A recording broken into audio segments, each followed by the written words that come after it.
Hi, I'm Bran, and I love Tubi Christmas movies. I'm Dan, and I despise Tubi Christmas movies. I'm Alonzo, and Tubi, and this is the Deck the Hallmark Podcast. Deck the Hallmark, it's his podcast. Brandon and friends host his podcast. We hope you like this jolly podcast. Well, I'll be everybody. Oh, man. Hello. It's your good friend Bran, Dan, Alonzo, with you on another Monday to break down a movie, a Christmas movie from a network that we didn't get to last year. We did. We watched a Tubi movie last year, didn't we? I'm just saying, not during the season. I got you. But we got to the network last year. We did from get a to previous year. I'm It's just a movie saying, we didn't get to last what year. we're doing now From a is network we did get to. Yes. Correct. I think that was 2 years ago, actually, that we did a Wow. TV movie that they premiered in their like hot June or something. That's right. That's It's right. a classic hot June situation. Yeah, Hot well, that's like June everybody could do situation. Christmas in July, but only Tubi was doing hot June. That's exactly right. June. They haven't done any more, I don't think. So I I don't guess think it so. didn't Yeah, work. but didn't we do, what was it, to be or not to be? Or Yeah, well, we'll Yeah. get there. to be Some- continued? Some I don't things, know. some things just write themselves. I Yeah, don't know that's to easy. tell you. Make it easy for Oh, us. my T-ball. gosh. Alonzo, hi. How are you? Hello. I'm good. Lovely. Thank you. It's always a pleasure to be here. It is still quite chilly in Los Angeles. Are you, Now, are did you, you how are you get any- dealing with the snow? Did you get snow? We did not get snow where we are, but like friends of mine who live in Palm Springs were posting some rather distressing looking Facebook or Instagram stories. And I know people driving like on the 5 going through the mountains. It was getting kind of hairy up there. So here it's just been actually, and I should say this, a friend of mine who is currently working on the Paramount lot, which is not that far from me, did see snow the other day. Wow. So you were close to snow. Yeah, it was snow adjacent, but like, welcome to the end times, everybody. So Because that's Southern about as California much- is not ready for this at all. That's about as much snow as we got this year. That's true. But also, yeah, in Southern California, it only rains like a few days a year. Snow, it's crazy out there. Yeah, no, it's banana pants, and the rain has been quite heavy and like with accompanied by a lot of wind. So it's just we're all buckling down and waiting for the trumpets. As you should, Yeah, as you should. Yeah, no snow here at all this year, and I don't think It's it's tough. coming. It's And tough. I try to be positive. I try to be a positive person, and I try to Until it comes to no snow. until it comes to Yeah. no snow, and then it's like, what's the point of any of this if we don't get snow? Like, I go through the struggles of life. Yeah. I have problems just like everybody else, but I know the snow's a coming. So Sunday's coming. It's yet another way that you are very similar to my 6-year-old son. So take that for what it's worth. No, that's the When's it going to biggest be compliment. snow again? That's Yeah. right. Oh, This is he done. every day he thinks it's going to snow, and I have bad news for him. You were in shorts to school today, kid. Probably not snowing. I will say, speaking of shorts, I don't want to make any promises for the rest of the year, but I Are you teasing that you're going to be wearing shorts? no, I'm You're just trying to get people to watch Philo? well, for your no, legs? this For is some leg? this Those is gams, literally what your I'm getting at. stems? In our office, we have Philo going all the time, Philo.tv, so TTH, and we have our show on, and it's wonderful. And but sometimes we go back to like summertime of Yeah. last year, and we're rocking shorts. Yeah, we are. And I don't think we should. Someone should have told us. No not one, to. no one told us, hey, Nobody said you're Don't. on TV. This is a bad look. hey, boys, don't do it. Yeah. So I don't want to make any promises, but I do think you'll see less leg. This Yes, year. you're going to see less 2023 leg than 2022 leg. Look, someone out there is enjoying it. So unless you're You getting think actual, so? unless you're getting, Do you so? know that for a fact? Yeah, I don't think so. I think statistically speaking, yes. And then also, yeah. if nobody actually complained, then look, everybody's for somebody, but our legs are for nobody, I think is what I'm saying.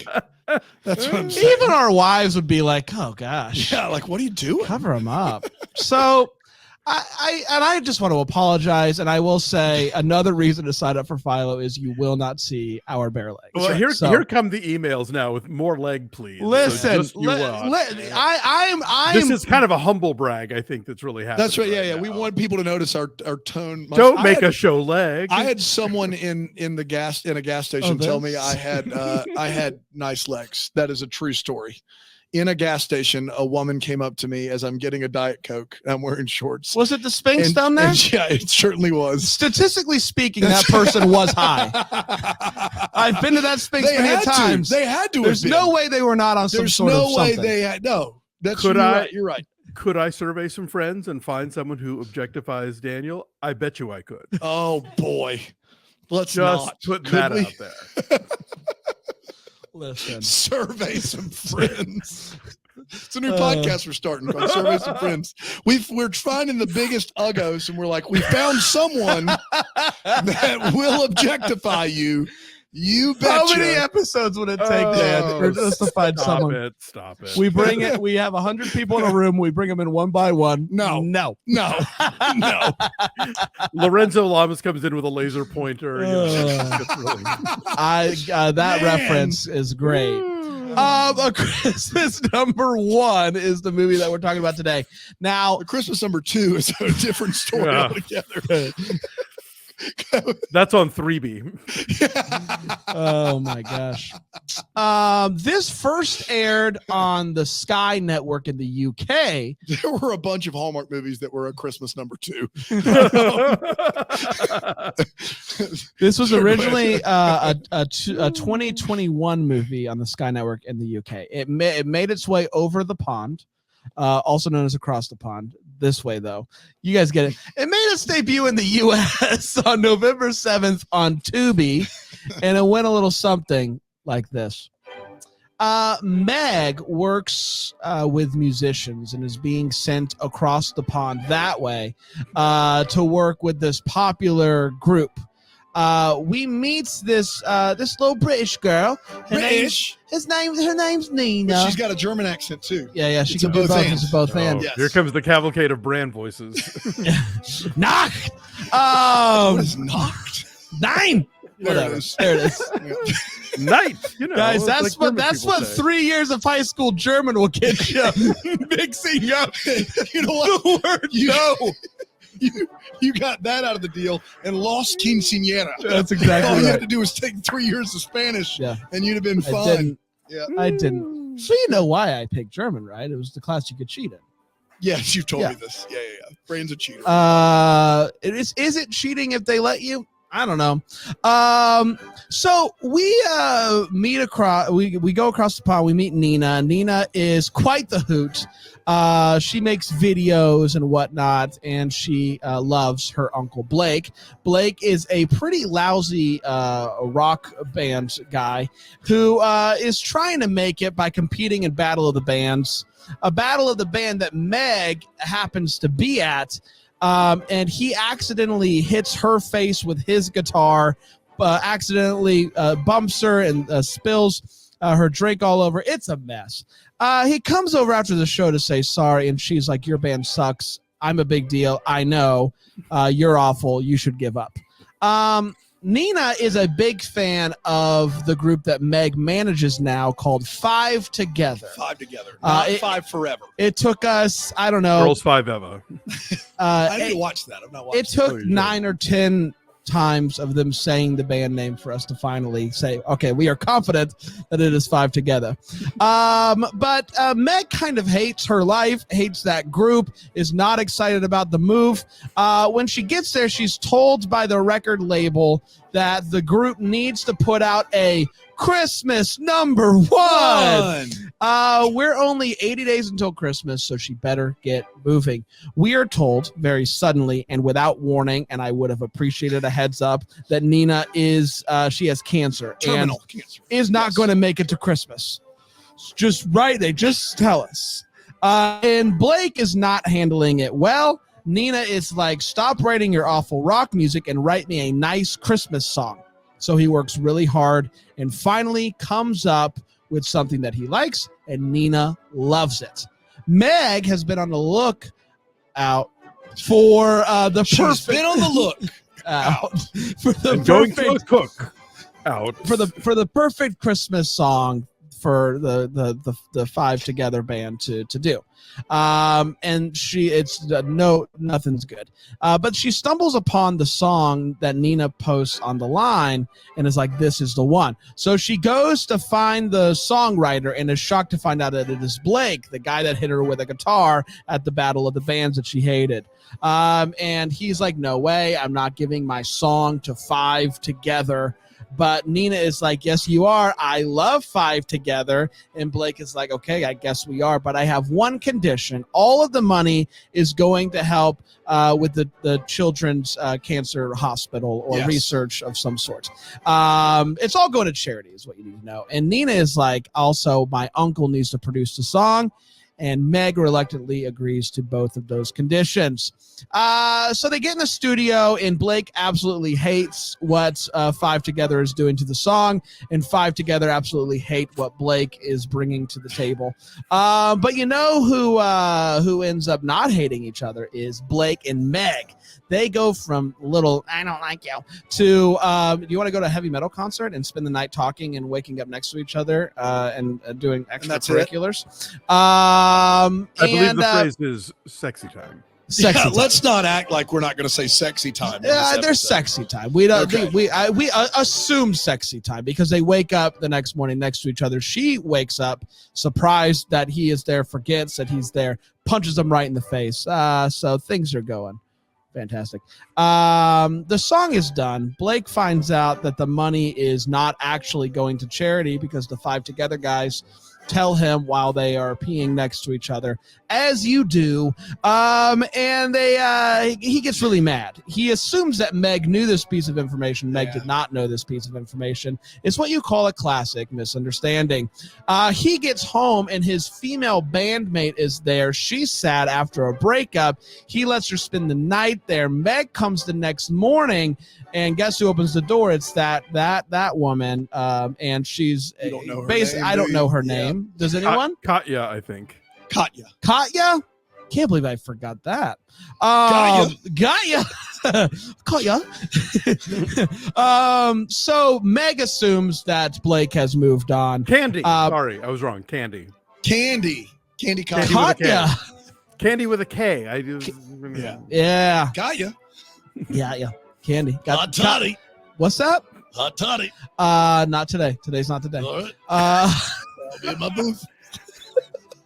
I thought Rig was on sabbatical. He's back. It's March. Alonzo. It's March. Oh, it's March. New story. Okay. That's exactly right. Have you ever thought of changing your name to Alfonso? Not a once. Wow. Well, thank you. I think it worked. Have you guys met? I don't know about officially. I'm a fan. I'm pretty. He's a fan. I'm Of course. sure Rig Dilby's been on an Alonzo Giraldi podcast. Like, do you think Rig's talking in a vacuum and doesn't know who's there? Yes. Yeah, that's fair. Always possible. With the amount of cigarette smoke around him Can at you all believe how times. much weight Panda has lost? It's unbelievable.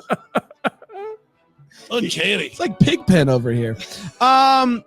So the song. What about the song? So she is upset about. Be prepared for all of She's just as upset about the song situation as Blake is, and sets up an opportunity for his band, heavy metal band, to leave the heavy at home and record a nice light version of the song. And the money of this is actually going to go to charity. She quits her job managing the band, and now she's just doing this. She's going to move back to the old Americas. So there's now two versions of the same song battling it out for Christmas number one. 2 times in one. Meg and Blake clear up the multiple misunderstandings that they had, but she does let him know, I am moving back to the States. The Five Together version does get the number one slot for anybody at home. But Nina reminds Blake that this isn't a loss because 2 versions of the same song that he wrote are 1 and 2. So, I mean, come on. what can you do? Also reminds him that death wins. Yes, does. There is a lightly clothed metaphor in what she's talking about here.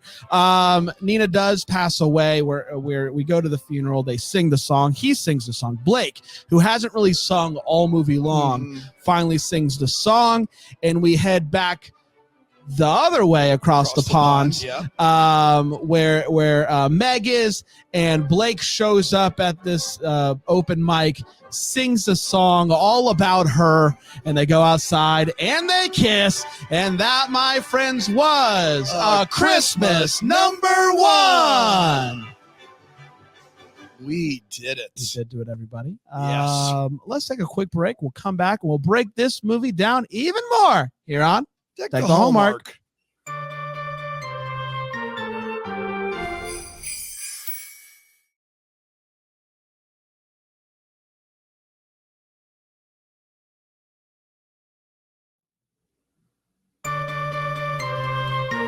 We're back. Hello, everybody. How are we? Doing great. How about yeah, you, man? I'm doing so good, man. I'm just Good. loving life right I now. like these socks here. Thank you. Those are fun. Thank you. I won't go up too high because I do not want to show leg. I made a promise, and a promise is a promise, and the fact's a fact. That's right. But they are very nice. Yeah, look at that. Thank you. Let's do this. Let's break down a Christmas #1, a movie that made its way over Across the pond. onto the Tubi for us to review right now in March of 2023. Alonzo, what did you think of A Christmas #1? Wow. There's a lot happening here. Like, this is a movie that is nearly 2 hours and still feels kind of rushed in a lot of ways. Like, the central love story, which is generally the big focal point of these movies, is almost an afterthought, because between all the music industry stuff and the dying cancer girl, like, they barely can wedge it in, like, to the point where when they kind of get together at the end, they have to give you a montage of every single moment they spent together to remind you that they were a couple in to be all along. That said, I love Frida Pinto. She's great. I thought there's a lot to enjoy here with the way that the music industry is depicted. The music stuff, including the actual songs, I think are pretty good. So, I admire the effort. This one, it feels like it falls into that nebulous zone between, like, the kind of Christmas movie we usually talk about on this show and, like, something that you would see in theaters. And it's not quite either, so that's a bit of a problem. But for the most part, I enjoyed the effort of making something that was this all-encompassing, and I think there's more good than bad to it. Yeah, I agree with all of what you said. I think like tonally we go from 5 Together to Nina Has Cancer like really quickly for me. Yeah. I was like, this is going to be a silly fun time with the boys, and then next thing you know, you're in a children's hospital on the cancer wing, and that's a lot, especially when you're used to doing the movies that we're doing. Maybe we should do a little bit more research first, but you know what? I think it's the lack of research that brings us to movies like these that are just like a pleasant surprise. Like, it's very well done, clearly, qualitatively really, really well done. I liked the 2 romantic leads. I thought Nina was fantastic. So much about this movie is really good, and the music is really fun, which Aaron just told me that the song, at least the all the songs. Okay, By the guy who Christmas played one Blake. is written by Blake, By the lead. Yeah. in real life. So, and I thought the songs were good. So overall, really good job. Just always going to be tough for me to hop over the hurdle that is kid dying of cancer in a Christmas movie. That's a tough hurdle to leap over. But I think they handle it as well as you can handle that. I think it's a movie that a British movie can get away with, and for some reason an American movie can't. Like, I remember when About a Boy came out with Hugh Grant, and it was kind of pitched to American audiences as like a love story, and Hugh Grant is doing his charming British thing, and then the movie has a lot to do with like mental illness and a lot of other things going on, and they somehow still get laughs out of it and still get feels out of it. I quite like this movie. I thought that they handled a lot of the heavier stuff really, really well. is it a little bit unfortunate that the two leads that are falling in love, most of their plot line is like a triple stack of misunderstandings? Like it's literally 3 misunderstandings back to back it's to a back. 10-car pileup. And they get shortchanged, but the actors are good enough to overcome that.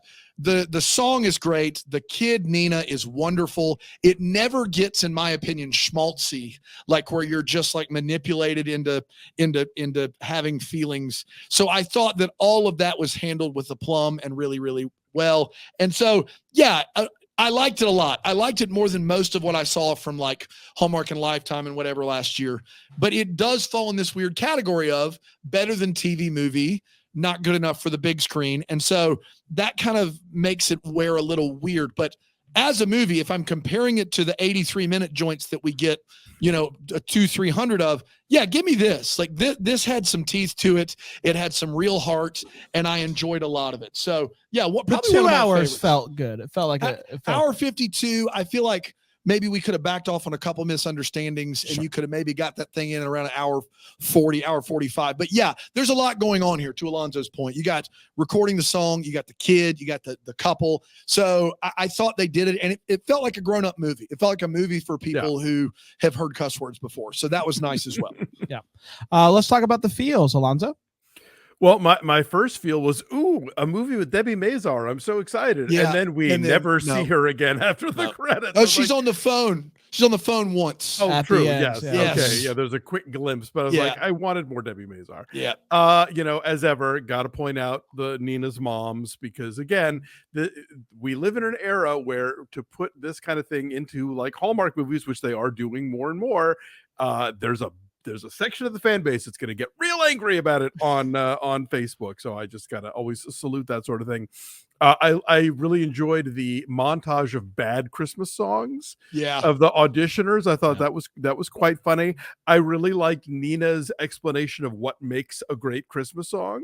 Mm-hmm. I don't know that I agree with it 100%, but I thought she nailed a lot of points that were really good. And yeah, I like the fact that her cancer diagnosis and everything that happens afterwards is handled in a way that is moving, but never, like, nothing is reaching out of the screen to like pull a nose hair out to make you cry.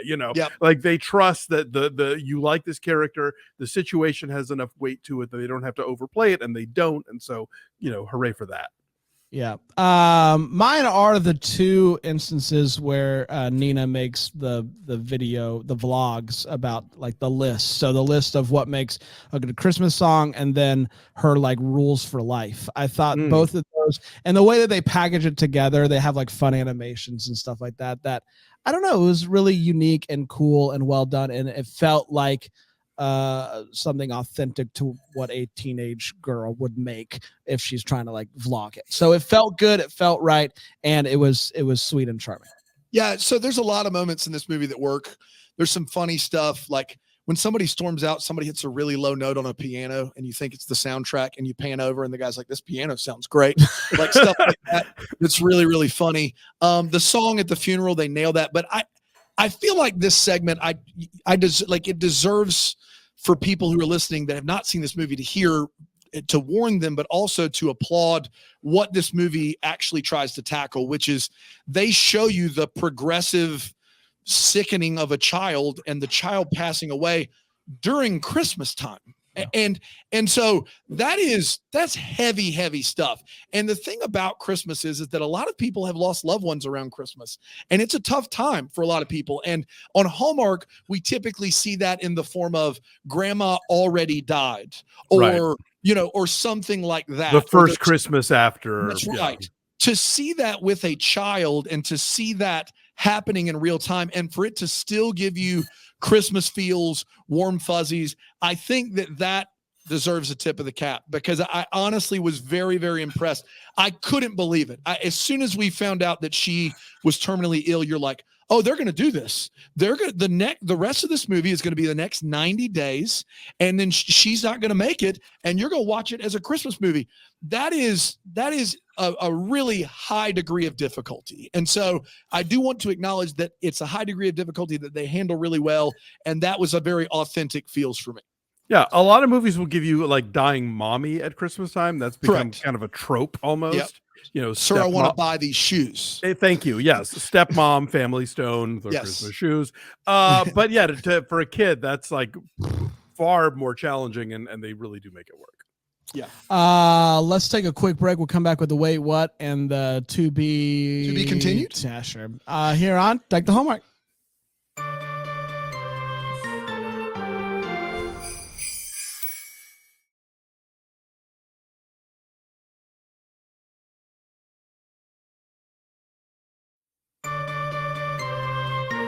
We're back. Hello, everybody. Welcome back to Deck the Homework. We're talking about a Christmas number 1, Mambo number 5. Mambo number 5. Let's get to the wait what's. Where we're talking about one of the 3 minutes go wait what. Alonso, any for you? Yeah, so the very beginning of the film, the first thing we hear is a radio DJ talking about the pop star that has just broken up with Meg and provides the reason why she wants to go back to London. And in introducing this guy, he uses the word America like twice. And it's like, that's how you can tell this is a British film, because a New Yorker is not going to keep saying America to remind you where you are. It reminded me of The Apple, where they keep talking about the West Coast and stuff. It's like, yes, we get it, movie. We see the New York skyline. We know what country we're in. Thank you. So Scurv. First of all, do they have a dress code? Because it seems like the other 3 members are committed to this sort of like grindcore metal, whatever it is they're calling themselves, even though it is not remotely close to that. And you'd have to bring Dave White in here to really parse the genres for you. But like they're all like metaled up, and he is, this adorable fuzzy bearded dude wearing like a button-down shirt. And I'm like, did you get the memo about your own band? Like, you don't seem to be bringing the right spirit. I honestly thought he was in a different band when they're walking by and he's standing there, and then I see him on stage and I'm like, what if they think the most metal thing in the world is to all dress together except the bass player dresses like a librarian, and that is what metal is. Like, that's like how we're more hardcore than anyone else, because it was weird that he never tried to like put on any like eyeliner or all black or like spikes, not one or cuff, Nothing. He didn't even try. It was wild. You didn't get that at all? Hey, yeah. He's doing his own thing. The one of us that's been in a band is like, nah, whatever. No big deal. Things happen. He did seem reluctant to be on stage with him. Yes. Which is interesting. Because he's, interesting choice, since he's supposed to be so committed to this genre and not wanting to do with the sappy Christmas stuff. The aforementioned, like, just ziggurat of misunderstandings. Like, come on, movie. Nice use of ziggurat there. Let's have a conversation and clear this up.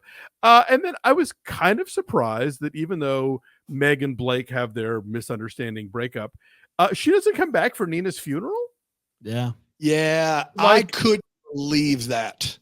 That seems strange. That was like that. Somebody's got some explaining to do. That's bold, right there.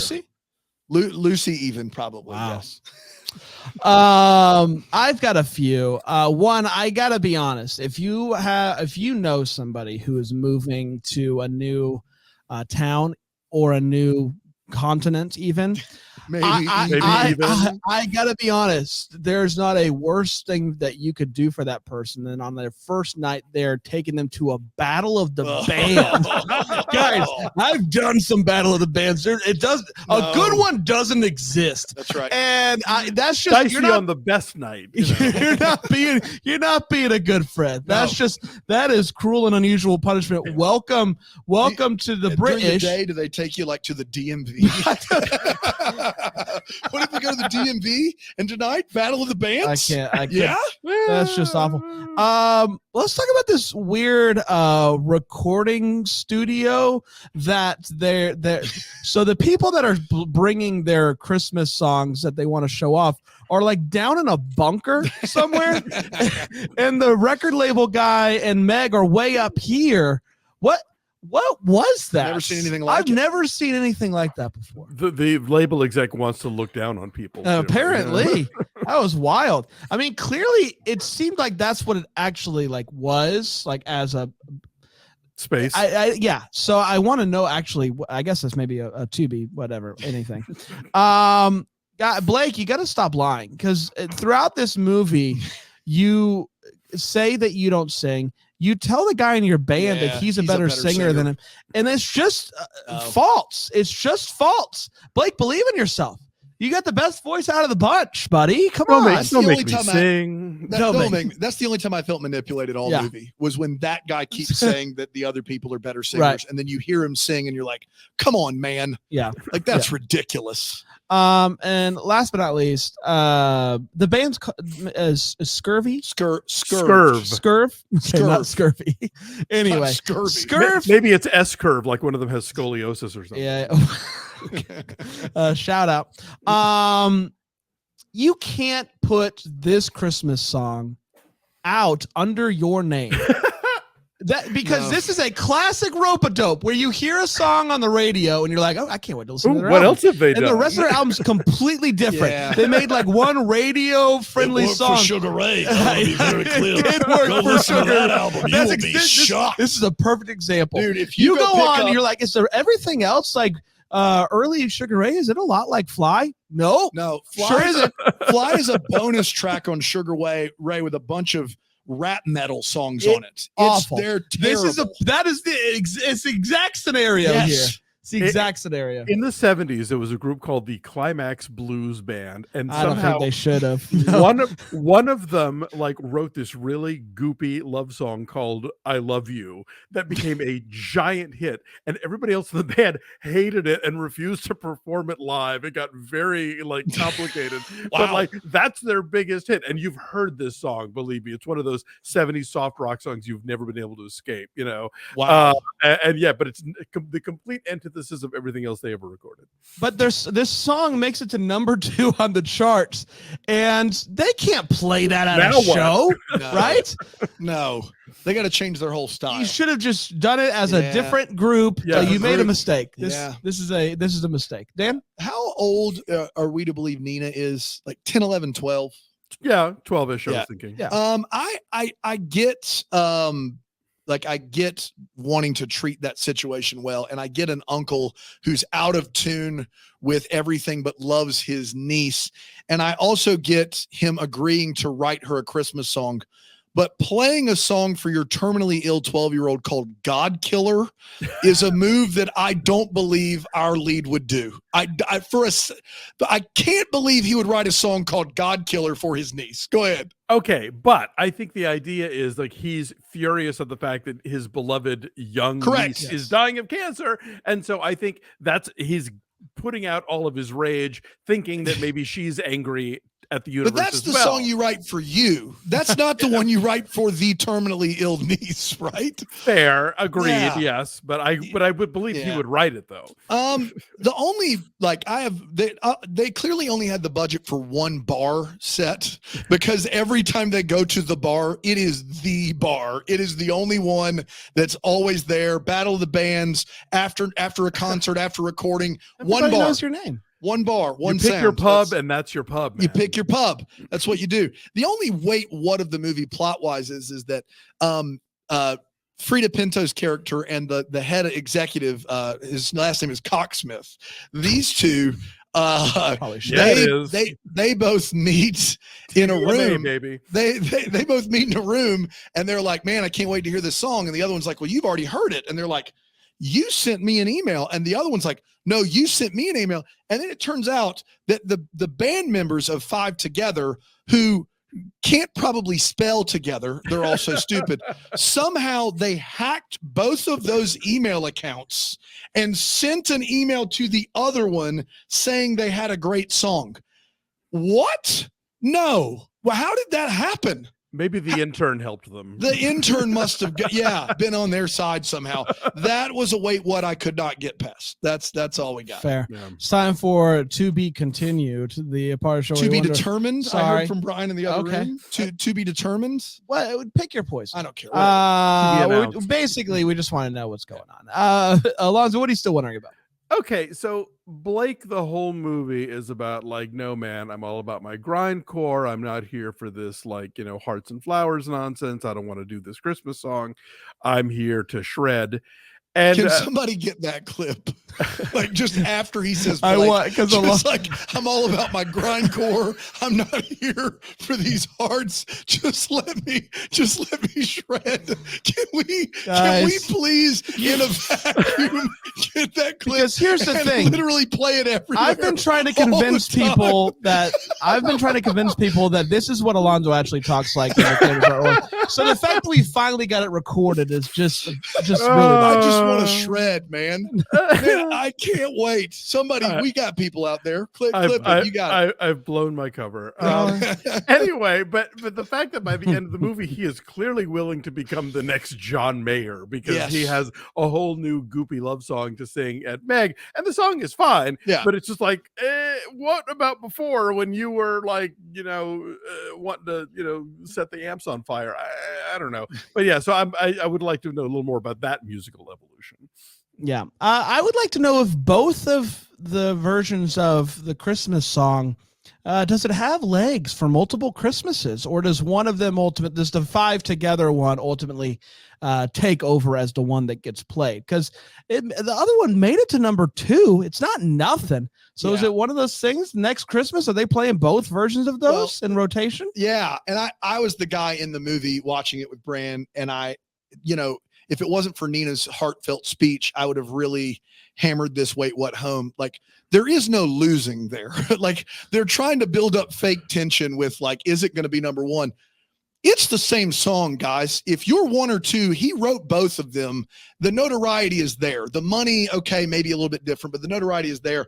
I can't imagine the Scurv version being the one that because it's from a band that's just heavy metal all the time. Right, but no one's heard of them. They're still playing Battle of the Bands. It's not like anybody has any background with them. And, like boy bands go very hard out of fashion. So it could well be that radio would be embarrassed to play the 5 together version next year, but they will play the Scurv version. Interestingly enough, this is actually a thing that happened recently. I don't know if you guys pay attention to the Christmas number 1 in the UK at all, but there's this guy who does these songs that are like, he'll take a pop song and make it about sausage rolls. And then that will become the Christmas number 1 because it's this whole charity thing. And so in the last year or 2, there was this Elton John, Ed Sheeran collaboration. I know about that one. Yeah. They did their song, but then they also collaborated with the sausage roll guy to do the sausage roll version of that song. And I think they were number 1 and number 2 that Christmas. That's great. I had no idea. Don't you wish that in the United States, we did a big push for Christmas number 1 every year?